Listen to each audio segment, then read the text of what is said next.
Nous rendons grâce à Dieu pour ce bon moment de partage de sa parole. Merci d'être venus. Et vous êtes venus, c'est Dieu qui vous a convoqué. Et quand il convoque, il a de quoi dire. Tout est possible, rien n'est impossible.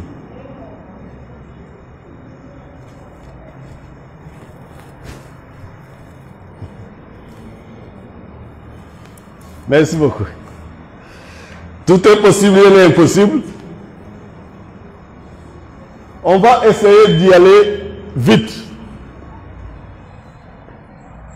Parce qu'on fait tout pour respecter le temps. Mais quand on parle et on dit tout est possible, rien n'est possible. Qu'est-ce que vous attendez là-dedans? Est-ce que c'est moi? Si on dit rien n'est impossible, est-ce que c'est moi? Est-ce que c'est ma force? Est-ce que c'est ma puissance? Quand on dit tout est possible, on se base seulement sur la puissance illimitée de Dieu. Donc c'est Dieu, ce n'est pas moi. Même la foi,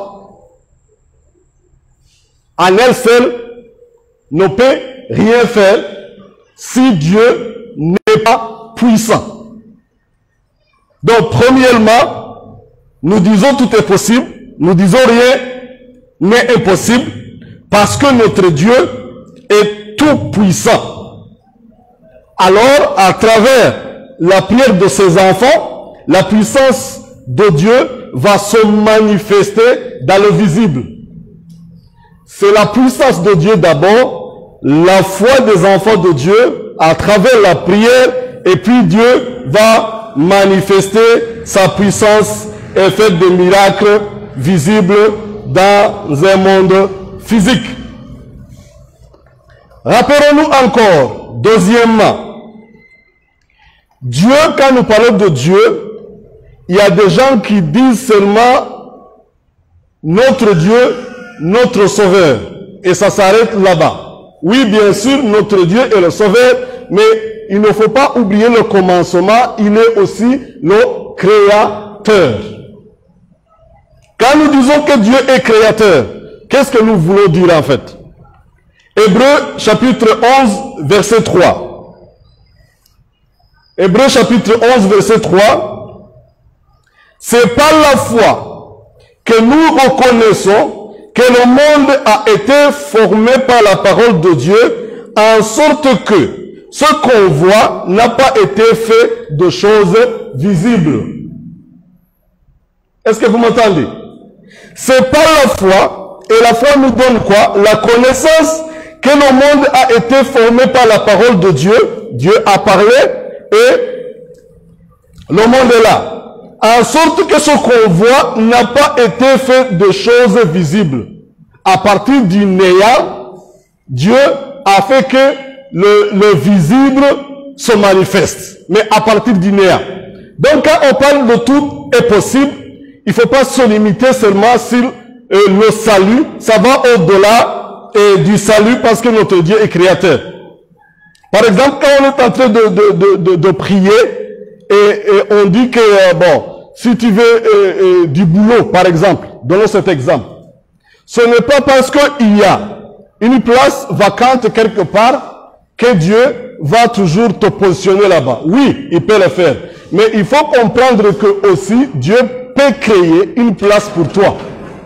Même si ce n'était pas là, il peut créer une place pour toi. Il peut le faire sans que personne n'avait pensé à cela. Ils vont créer quelque chose sans pouvoir savoir que c'est pour toi qu'ils sont en train de créer ça. Alors Dieu n'est pas seulement, ne cherche pas seulement ce qui est là, mais il est aussi le Créateur. Quand nous disons que tout est possible, qu'est-ce que nous voulons dire encore? Troisièmement, c'est que Dieu peut faire l'impossible, donc au-delà de ce que nous pensons. Tu peux réfléchir, tu peux rêver, mais Dieu peut aller au-delà. Alléluia. La puissance de Dieu d'abord, Dieu qui peut créer ce qui n'était pas là à partir du néant, et c'est un Dieu aussi qui peut aller au-delà de ce que tu peux penser. Colossiens chapitre 3, du verset 20 au verset 21. Colossiens chapitre 3, du verset 20 au verset 21. Dieu peut faire par la puissance qui agit en nous. Est-ce que vous me suivez?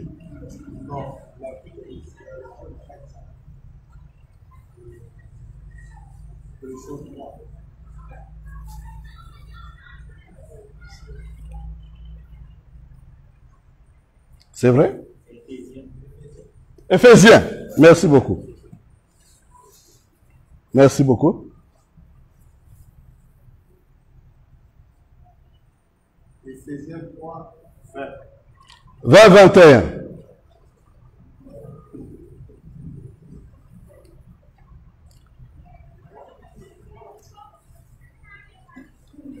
Ok.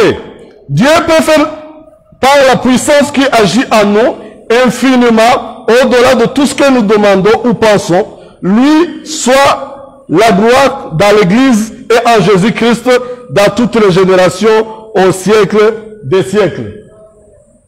Alléluia. Il peut faire au-delà de ce que nous pensons. Il peut aller au-delà de tout ce que nous pouvons même rêver. Donc, je suis limité, mais Dieu n'est pas limité. Pas du tout limité. Il peut faire, je peux prier pour cela, mais il peut voir aussi le nécessaire au-delà de ce que je demande, parce qu'il connaît. Vous vous souvenez que même avant que nous ouvrions nos bouches, Dieu connaît même ce que nous pensons. Donc alors, il sait ce qui est nécessaire. Mais nous devons prier et nous devons demander. Mais il peut aller au-delà. Alors, pourquoi nous croyons à tout cela? Pourquoi nous croyons à tout cela? Romains 8, 32. Ça, c'est important. Romains 8, 32. J'aime le verset. Lui, qui n'a point épargné son propre fils, mais qui l'a livré pour nous tous, comment ne nous donnera-t-il pas aussi toutes choses avec lui? Est-ce que vous entrez là-dedans? Jean 3, 16, Dieu a tant aimé le monde et il a donné son fils unique. Maintenant, Paul va dans le même sens et il dit, lui, il veut. C'est une question, mais c'est une question convaincante. Il est en train de dire aux Romains quelque chose de trop important. Donc, si Dieu a donné son fils, pourquoi vous doutez? C'est ce qu'il avait de meilleur. Lui qui n'a point épargné son propre fils, mais qui l'a livré pour nous tous. Comment? C'est la question que Paul se demande. Comment ne nous donnera-t-il pas aussi toutes choses avec lui? Alors, si Dieu a donné son propre fils, j'ai l'assurance qu'il va aussi exaucer mes prières au-delà de ce que je peux penser. Il peut créer parce qu'il est le tout puissant. Cela donne l'assurance. Je suis un enfant de Dieu, sauvé par la grâce, lavé par le sang que Jésus a versé sur la croix. Alors si Dieu m'a donné son fils, il est prêt aussi à me donner beaucoup d'autres choses. Mais qu'est-ce qu'on veut dire par là? Si on dit toutes choses, on va essayer d'entrer et de voir des versets qui vont nous aider à mieux comprendre. Mais comme je l'aime toujours, je vais utiliser une histoire. L'histoire, nous le trouvons dans le livre, dans l'évangile de Marc, au chapitre 9. Il y avait un homme. Donc n'oubliez pas les trois choses qu'on a dit déjà. Parce que c'est la fondation. Il y avait un homme à l'époque de Jésus. Et cet homme avait un grand problème, un grand défi. Il était dans la région de Galilée, bien sûr, et son fils unique était terriblement malade. Et le papa ne savait pas quoi faire. Il n'y avait personne pour l'aider. Personne pour l'aider. Et l'enfant était tellement souffrant que le père se demandait si l'enfant ne va pas mourir. Plein de blessures. Quelquefois l'enfant était paralysé. Il tombait dans l'eau, dans le feu. C'était trop pathétique. Il souffrait tellement. Et le papa regardait l'enfant et ne savait pas quoi faire. Il se demandait, qu'est-ce qui va m'aider? Parce que personne n'était là pour l'aider. Avez-vous déjà passé par des tas pareils? Là où tu vois des choses dans ta vie et tu ne trouves personne pour t'aider. À gauche, à droite, personne n'est là pour t'aider. C'est le cas de ce papa avec son enfant. Puisqu'il habitait à Galilée, il a entendu parler de Jésus, bien sûr. Parce que Jésus, dans le chapitre 6, il avait envoyé ses disciples 2 à 2 et il les avait donné la puissance de faire le miracle et de guérir les malades et de chasser les démons. Donc, la nouvelle était connue partout. Le papa voulait alors voir ce Jésus et le rencontrer. Et il fallait prendre une décision de prendre son enfant et de l'amener vers Jésus, là où chaque personne disait que son enfant peut y trouver la guérison. Mais par contre, à sa recherche, on va expliquer ça, il n'a pas trouvé Jésus, il a trouvé 9 de ses disciples. Et qu'est-ce que les 9 disciples faisaient? Ils étaient en train d'essayer de chasser les démons dans une personne qui était là, mais ils n'y parvenaient pas. Donc le papa avait donné son enfant aux 9 disciples, il disait, aidez-moi. Les disciples, pensant que eux, ils peuvent faire quelque chose, ils ont commencé à chasser les démons dans l'enfant. Le papa avait trouvé 9 des 12 disciples, donc il croyait que c'est fini, c'est fait. Les disciples sont là, 9, donc il manque 3.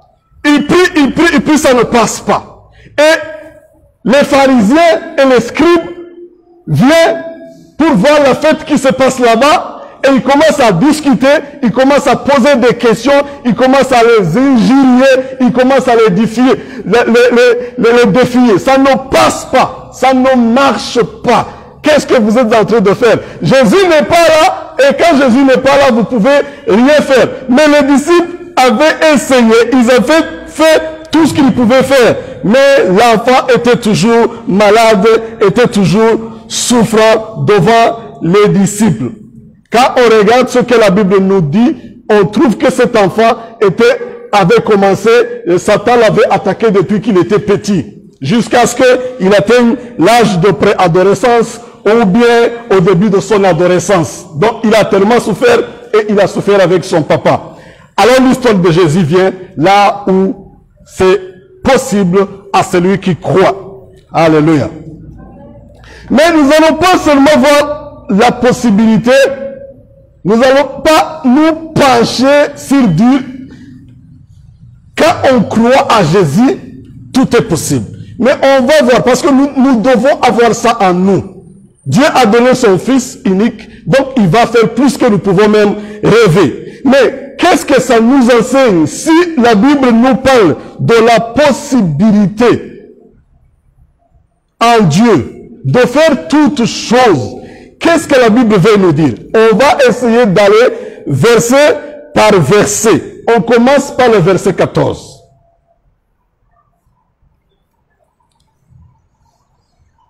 Verset 14. Lorsqu'ils furent arrivés près des disciples, ils virent autour d'eux une grande foule et des scribes qui discutaient avec eux. Qui vient d'arriver? C'est Jésus avec les 3 disciples. Jean, Pierre et Marc. Et Jean, et Marc, pardon. Lorsqu'ils furent arrivés près des disciples, ils virent autour d'eux une grande foule et des scribes qui discutaient avec eux. Dès que la foule vit Jésus, elle fut surprise, accourut pour le saluer.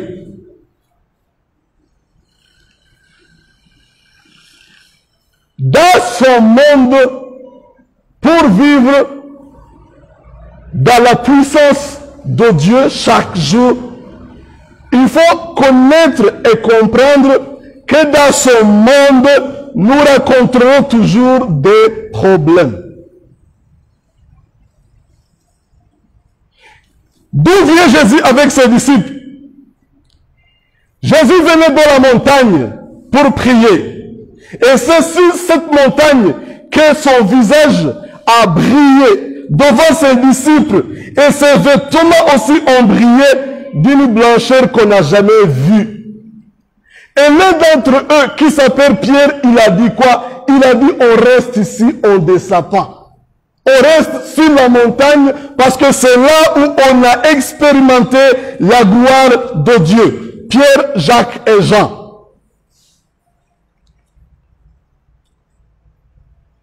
Ils étaient avec Jésus. Excusez-moi, c'est Jacques. Pierre, Jacques et Jean, ils étaient avec Jésus. Ils ont vu Jésus. Ils ont vu sa gloire. Ils ont expérimenté tout ce que Jésus eut. Ils ont vu Élie et Moïse. Et Pierre a dit, on reste ici. Mais Jésus a dit, non, on descend. On descend là où il y a les défis. On ne reste pas sur la montagne. On descend où la guerre nous attend. Je me demande si c'était moi qui étais avec Jésus aussi. J'allais dire, non, le monde est plein de mauvaises choses. On reste ici. Ils venaient d'expérimenter quelque chose jamais vécu. Et Jésus les avait dit, ne dites ça à personne, parce que vous allez le proclamer après ma résurrection. C'était difficile à avoir ce secret. Mais c'est ce que Jésus les avait commandé. Mais Jésus a dit, on descend. En descendant, c'est là où ils ont trouvé ces problèmes. Les gens en train de parler, en train de discuter. Mais il faut descendre pour que les autres aussi puissent voir la gloire de Dieu. Quelquefois, alors, on dit, si on restait à l'église, si on était ici, il y avait quelque part où on disait, on espère que Jésus va revenir quand nous serons dans la prière de 21 jours. Et le soir, même vers 19h30 à l'église, là on est bien. Mais Jésus les a dit, on descend dans les vallées, parce que c'est là où les gens nous attendent. En descendant, c'est ce qu'ils ont trouvé là-bas. Premier point, dans ce monde, nous rencontrerons des problèmes. Et Dieu accepte que ces problèmes viennent vers nous, parce qu'il veut aussi démontrer qui il est. Les disciples sont en train de se battre pour chasser les démons. Ça ne va pas. Jésus, il revient, Jacques, Pierre et Jean avec lui, et il croise ce problème. Je me demande ce que Pierre avait dit. Si on restait là-bas, on n'allait pas croiser ces pharisiens, on n'allait pas croiser ces scribes qui nous posent toujours des problèmes. Mais Jésus a dit, on descend dans les vallées, on va rencontrer les défis du monde. Alléluia. Donc, dans le monde, il ne faut pas espérer que tu auras une vie là où il n'y aura pas de problème. Mais les problèmes ne sont pas juste des obstacles. Dieu veut se manifester à travers ces problèmes. Deuxième chose. Verset 16. Nos problèmes ne peuvent pas être résolus par notre propre force. Verset 16. Il leur demanda, sur quoi discutez-vous avec eux? Et un homme de la foule lui répondit, Maître, j'ai amené auprès de toi mon fils qui est possédé d'un esprit muet. En quelque lieu qu'il le saisisse, il le jette par terre. L'enfant écume, graisse dedans et devient tout laide. J'ai prié tes disciples de chasser l'esprit, ils n'ont pas pu. Jésus est devant ses disciples et on lui pose une question.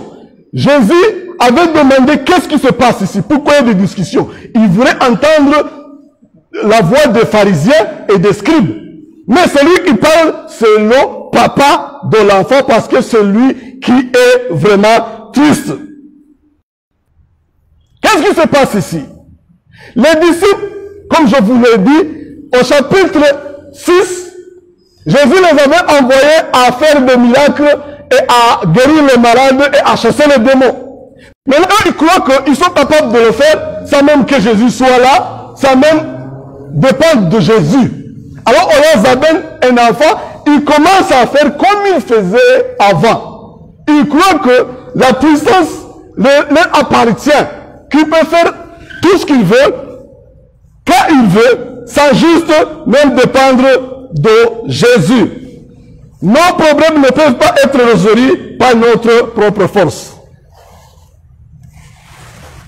Merci beaucoup. Jésus est en train de leur dire, vous ne pouvez rien faire sans moi. Jacques 15, 5.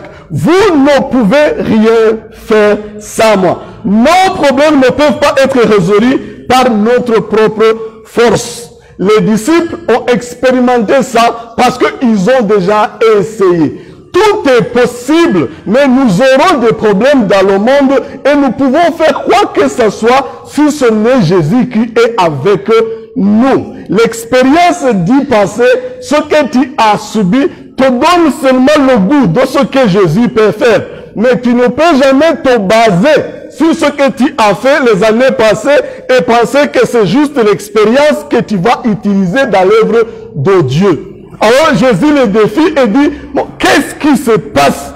Le monsieur vient dire, voilà, j'ai amené mon enfant, tes disciples, ils ont essayé, rien ne se passe. Parce qu'ils faisaient ça comme eux. Ils disaient, on a fait ça une fois, on a fait ça 2 fois, on a fait ça 3 fois, on est expérimenté. On peut chanter, on a vu, on peut louer le Seigneur, on a vu les choses se faire, alors on a l'expérience et on se base sur cela. Mais Jésus veut le corriger parce qu'il leur dit, sans moi, vous ne pouvez rien faire. On va y le tourner. Troisièmement,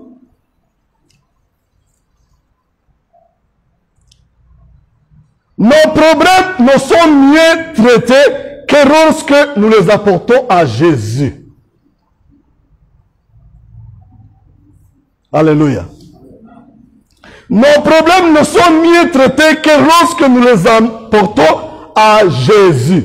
Premièrement, nous savons que le monde est plein de péchés. Celui qui te dira autrement, c'est un menteur. Il y aura toujours des problèmes et des défis dans ta vie. Mais tu es du côté des vainqueurs. Parce que celui qui t'a créé et celui qui t'a sauvé, c'est lui qui est ressuscité. Il a vaincu. Donc nous entrons dans un combat tout en sachant déjà la fin, que nous allons y sortir vainqueurs.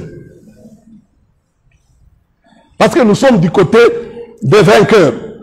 Nos problèmes ne sont mieux traités que lorsque nous les apportons à Jésus. Verset 19. Ici, c'est Jésus qui parle. Écoutez ce que Jésus a dit. Reste incrédule, leur dit Jésus, jusqu'à quand serai-je avec vous? Jusqu'à quand vous supporterai-je? Amenez-le-moi, on le lui amena. C'est comme si c'est le point culminant. C'est comme Jésus est en train de dire, amenez-moi tout ce qui te fait mal. Viens avec tous tes fardeaux. Quelquefois, on se base sur ce que nous connaissons et nous oublions celui qui nous appelle. Et quelquefois, on est toujours en prière quand c'est ensemble, 4, 5, l'église qu'il fallait et les autres, c'est là où on est à genoux pour prier.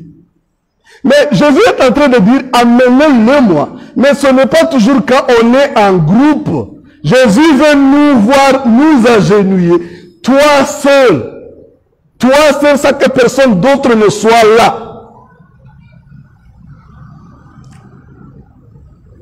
Si tu vas, Jésus est en train de dire, si tu vas même voir quelqu'un qui prie pour toi, c'est un serviteur de Dieu, c'est un homme de Dieu. Ne va pas là-bas parce que tu as entendu parler de son nom. Va là-bas en cherchant Jésus-Christ qui est le seul sauveur et grand guérisseur. Mais dans ce monde, il y a des gens qui se proclament tout puissants et ils proclament que leur nom. Et on les recherche parce qu'ils s'appellent. Mais si ce n'est pas Jésus, tu seras déçu. On a la télévision ces jours-ci, tout le monde dit, tu touches là où tu te sens mal, tu touches la télévision, la radio, tu touches tout. On touche n'importe quoi, le salon, le tout.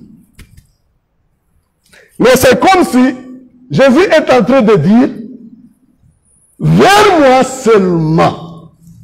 Alors si tu attends un homme de Dieu, qui ne fait que proclamer son nom, du commencement à la fin, je suis là, il parle de son nom. Si vous êtes venu vers moi, il parle de son nom, vous allez rentrer guéri parce que vous avez croisé, il ajoute encore son nom. Faites attention.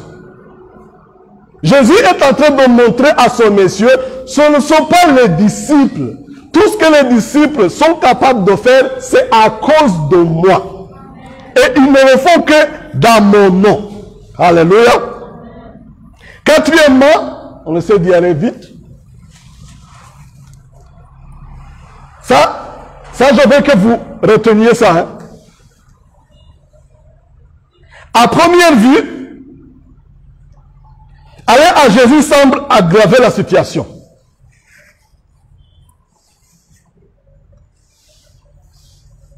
Quand je me préparais à ça, j'ai senti que Dieu veut parler à une personne. Verset 20. Et aussitôt que l'enfant vit Jésus, il voit Jésus, mais ce n'est pas ce que le Père attendait. Hein.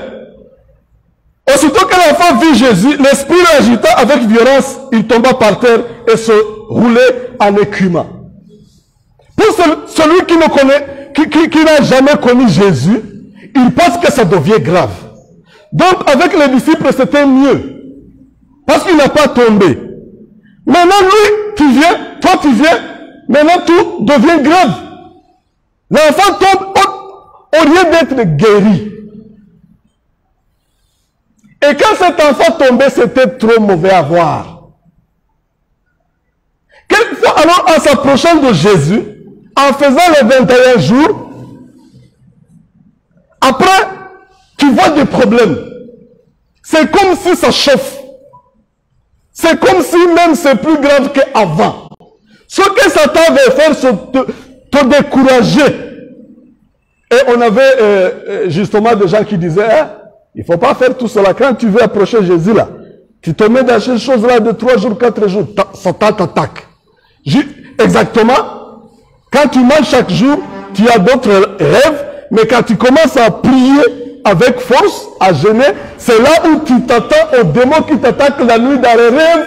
Et quelquefois tu veux dire au nom de Jésus, ça ne sort pas. Et puis c'est là que tu attends. Parce que Satan est en train de te combattre. Il veut te faire peur. Parce qu'il est expérimenté à faire cela.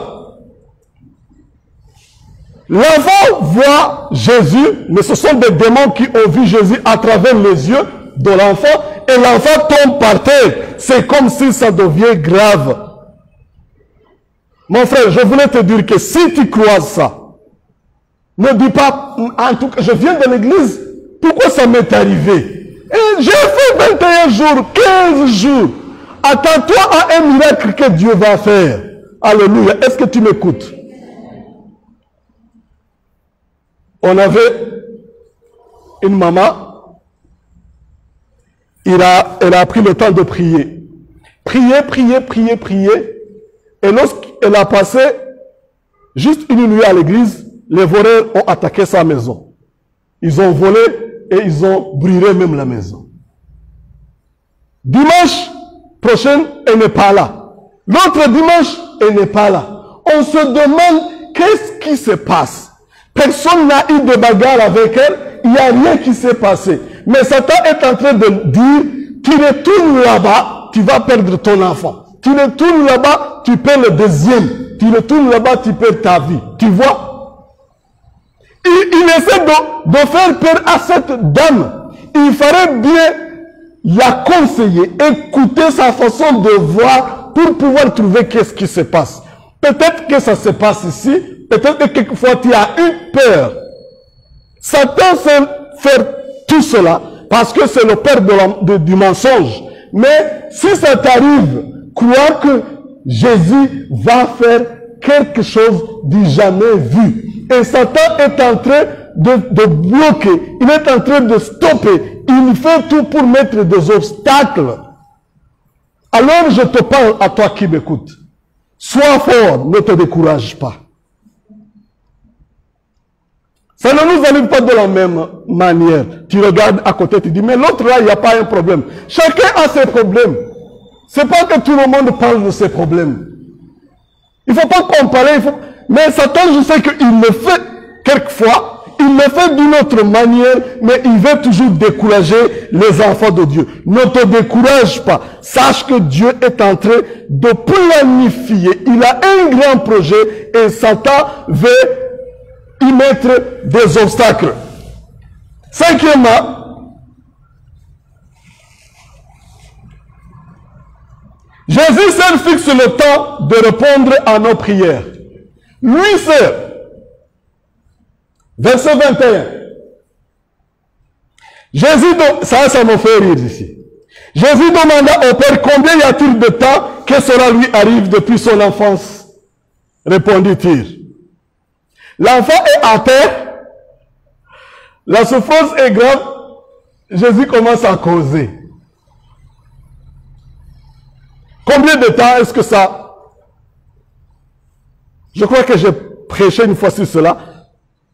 Ce n'est pas toi, ce n'est même pas ton désir qui pousse ou bien qui manipule Dieu à faire quoi que ce soit.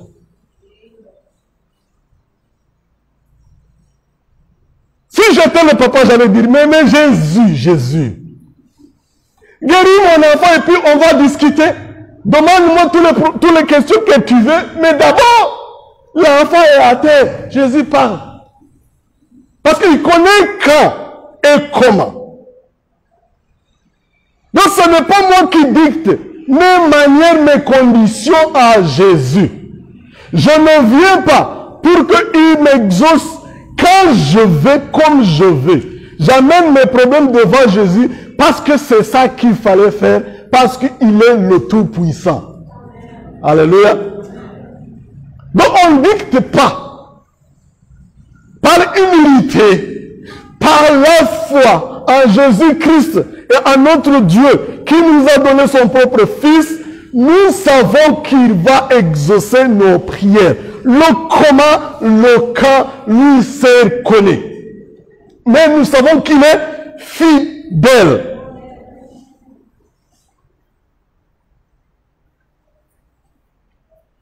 Il a duré, alors je quitte l'église. Ça fait longtemps, je vais chercher ailleurs. Depuis que je suis ici, rien ne se passe dans ma vie. On a eu un problème une fois avec des chrétiens qui se croient avoir la foi supérieure aux autres et ils se permettaient de dire à Jésus, si tu ne fais pas ça aujourd'hui, donc c'est-à-dire que tu n'es pas... Jésus est toujours Dieu qui fait quoi qu'il nous fasse quoi, il est toujours celui qu'il est. Et l'erreur que Satan a fait une fois, c'est de dire à Jésus, de transformer les pierres en pain pour démontrer sa gloire. Jésus n'a rien à démontrer.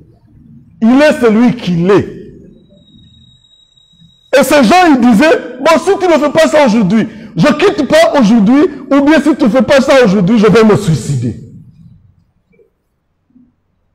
On ne donne pas de conditions à Dieu. On ne dicte pas comment et quand. On vient par la foi. Et tout est possible, mais ça demande aussi de la patience. Sixièmement, les déceptions du passé ne déterminent pas les résultats de demain. Les déceptions du passé ne déterminent pas les résultats de demain. Verset 22. Le papa commence à expliquer. Et souvent l'esprit la jette dans le feu et dans l'eau pour le faire périr. Mais si tu peux quelque chose, ce langage montre qu'il a passé partout, il a cherché. Il est devant Jésus, mais il dit, si tu n'es pas comme les autres, si peut-être tu as la puissance plus que tous ces gens que j'ai visités, si tu peux quelque chose, viens à notre secours et compassion de nous. J'aime ce papa, comment il aimait son enfant. Il dit, viens au secours de mon enfant. À nos secours. Lui aussi, il est là, souffrir avec son enfant. Jésus ne va pas détourner son visage d'un problème pareil. Il avait fait tout ce qu'il fallait faire, comme un papa qui aime son enfant unique. Maintenant, il est devant Jésus et il commence aussi à dire, si tu peux, on accuse cette personne de ne pas avoir la foi, mais on va voir ça. Il a tellement souffert, il a entendu Jésus et il a vu 9 de ses disciples crier, rien ne s'est passé. Alors il se dit, peut-être que lui aussi, mais si tu peux faire quelque chose. Alors ce qui s'est passé dans le passé ne limite pas la puissance de Jésus à faire le miracle aujourd'hui ou demain. J'ai essayé l'église, j'ai lu les livres, j'ai essayé de gêner, j'ai été dans les campagnes d'évangélisation, j'ai essayé les conférences. Je me suis mis devant la télévision quand c'est le prédicateur le plus puissant qui prêchait. J'ai touché partout, j'ai fait tout. Même ici à l'église, ce n'est pas la première fois qu'on a prié pour moi. Chaque année, on prie pour moi. Je suis fatigué. Les expériences du passé ne démontrent pas qui Dieu est. Il est le Tout-Puissant et prêt à faire des miracles dans ta vie, mais à ses conditions et à son temps. Est-ce que tu m'écoutes? Je te parle, toi, fatigué, de sorte que quand on dit tenez-vous debout, encore ça recommence. Le même jeu de chaque prière. Non, aujourd'hui je t'amène un secret. Il a son temps. Et il veut voir ta foi. Est-ce que tu m'écoutes? Il y a ce qui passe. Qui a essayé? Il y a ce qui passe derrière. On a prié, il ne vient pas ici, il va quelque part. Non, c'est pas grave, c'est pas mauvais. Il dit là-bas, ça fonctionne pas. La puissance là-bas ne guérit pas. Tu vas là-bas, là aussi, ça ne va pas. Là-bas, tu vas là-bas, on te demande d'amener de l'eau, tu amènes un jerrycan d'eau, tu amènes tout, tu te mets dessus, tout, et ça passe pas. Et maintenant, quand on dit on va prier, tu dis pourquoi faire encore? Il a son temps. Est-ce que tu m'écoutes? C'est pas fini. Peut-être avec les autres, oui. Mais Dieu te regarde, Jésus te connaît très bien. Et il est venu, il est mort sur la croix à cause de toi. Il est prêt à te donner la vie en abondance. Alléluia. Alors ce qui s'est passé, c'est passé. Mais devant Dieu, même il faut savoir qu'il n'y a pas le passé, il n'y a pas le présent, il n'y a pas le futur. Il vit dans l'éternité. Le noir n'existe pas, il n'y a pas la lumière, comme nous le disons, n'existe pas. Dieu est Dieu, il est éternel et il a son temps prévu pour toi. Alors, ne te décourage pas. Ce sont des voies de Satan. Il est le Tout-Puissant et tout est possible à celui qui croit. Alléluia. Septièmement, la foi en Jésus est la clé. Jésus lui dit, verset 23, Jésus lui dit, si tu peux, c'est comme si Jésus reprend la question. Si tu peux, c'est ce que tu as dit. Tout est possible à celui qui croit. Qu'est-ce que Jésus est en train de dire? Ce n'est pas mon problème. La puissance est là. Mais c'est ton problème. Est-ce que tu crois? Est-ce que tu crois que c'est possible? Ça, c'est la clé et on a parlé de ça depuis qu'on a commencé ici. C'est pourquoi je ne veux pas m'y attarder. Parce que c'est la clé essentielle. Moi, ce n'est pas... Si tu peux... Non, ça, c'est pas une question. Le problème, c'est toi. Est-ce que tu crois que je suis capable de le faire? Jésus dit, Jean 15, verset 7, si vous demeurez en moi et que mes paroles demeurent à vous, demandez ce que vous voudrez et cela vous sera accordé. Si vous demeurez en moi et que mes paroles demeurent en vous, demandez ce que vous voudrez. Qu'est-ce que Jésus est en train de dire? Demeurer en lui, sa parole demeurer en toi, c'est une affaire de relation intime. Ce n'est pas juste se lever, te réveiller et commencer à demander tout ce qui vient dans ta tête. Non, ce n'est pas ça. Il ne faut pas faire cette erreur. Vous demeurez en lui, sa parole demeure en vous. Donc, vous et Jésus, c'est comme si vous vous connaissez très bien. Il y a des choses dans la vie que mes enfants, connaissant qui je suis, ne peuvent pas venir me demander. Ils ne peuvent pas se mettre devant moi et dire, donnez-moi l'argent pour acheter des cigarettes. Non, ils connaissent que c'est impossible. Parce que nous vivons ensemble. Ce que je vais vous dire, c'est ceci. Si tu vis avec Jésus, c'est ce que Jésus est en train d'enseigner ici. Si tu vis avec Jésus, chaque jour dans la prière, dans la parole de Dieu, donc tu connais ce qu'il faut demander. C'est ici où il dit, ça te sera accordé. Mais ce n'est pas juste vivre ta vie ailleurs et tu viens toujours avec tes pensées mondaines et puis tu commences à demander en disant, on a dit qu'on demande. Ce n'est pas ce que Jésus est en train d'enseigner ici. Vous demeurez en moi, ma parole demeure à vous. Donc on est presque synchronisés. Et puis vous me demandez, parce que je sais que vous allez me demander ce qui est dans ma volonté et pour ma gloire. C'est-à-dire c'est toujours la volonté de Dieu, c'est toujours l'avancement de son royaume et c'est toujours pour sa gloire. Alors là, tu demandes tout ce que tu veux, mais ce n'est pas juste demander pour demander. Huitièmement, notre foi en Jésus exige plus de son aide. Verset 24. Notre foi en Jésus exige plus de son aide. Verset 24. Aussitôt le père de l'enfant s'écria, après avoir entendu ça, je crois, viens au secours de mon incrédulité. Tu vois les deux mots, je crois, mais viens au secours de mon incrédulité. Quand on nous parle, on dit que toute chose est possible à celui qui croit. Nous nous rendons surtout compte, surtout moi par exemple, je me rends toujours compte qu'il y a quelque part, même si la parole nous parle de ne pas douter, mais quelque part il y a quelque chose qui vient dire. Ce que je vais dire ici, c'est que même pour avoir la foi forte, il faut aussi demander ça à Jésus encore. Alors il dit, oh, je crois, parce qu'il veut que son enfant soit guéri. Viens à l'aide de mon incrédulité. La foi même de tout ce que nous voulons demander. C'est pourquoi le Saint-Esprit est là pour crier.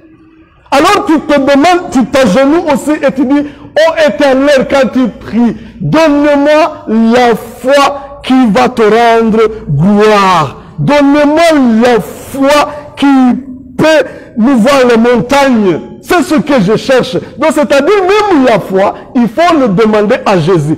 Tout commence par Jésus, tout se termine par Jésus. Donc il ne faut pas croire à ta foi, parce que ça c'est l'idolâtrie. On croit à la fidélité de Jésus-Christ. Je ne crois pas à ma foi. Non, non, non, non, non, non, non, non. Parce que ma foi m'est donnée par la grâce, alors je crois toujours en Jésus-Christ qui me donne tout, même la foi.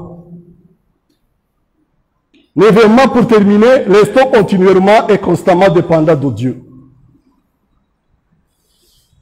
Restons continuellement et constamment dépendants de Dieu. Verset 25 au verset 29. Jésus, voyant accourir la foule, menaçant l'esprit impur, et lui dit, esprit muet et sourd, je t'ordonne, sors de cet enfant. Il est temps pour ce monsieur d'expérimenter la puissance de Jésus. Esprit muet et sourd, je t'ordonne, sors de cet enfant. Et n'y rentre plus. C'est-à-dire que l'esprit sortait et entrait comme il voulait.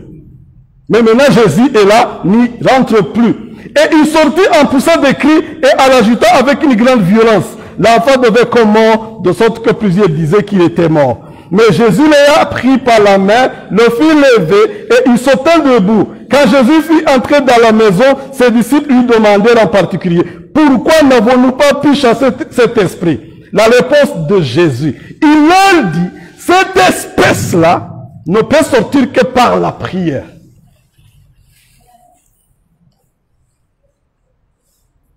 Restons continuellement et constamment dépendants de Dieu. Mais Jésus chassait chaque fois les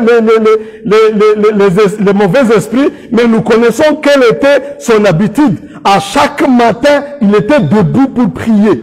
Alors il est en train de dire à ses disciples-là, j'expliquais à mes enfants pourquoi nous gênons et pourquoi on prend des retraites.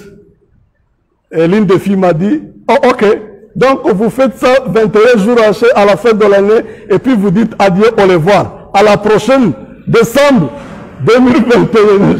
Mais ça m'a fait réfléchir. J'ai dit, peut-être que c'est vrai. Hein?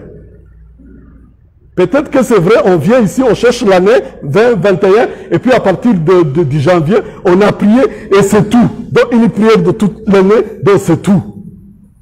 Mais ce n'est pas comme ça, c'est pourquoi je vous dis, on prie continuellement. On est soudé à Jésus chaque jour.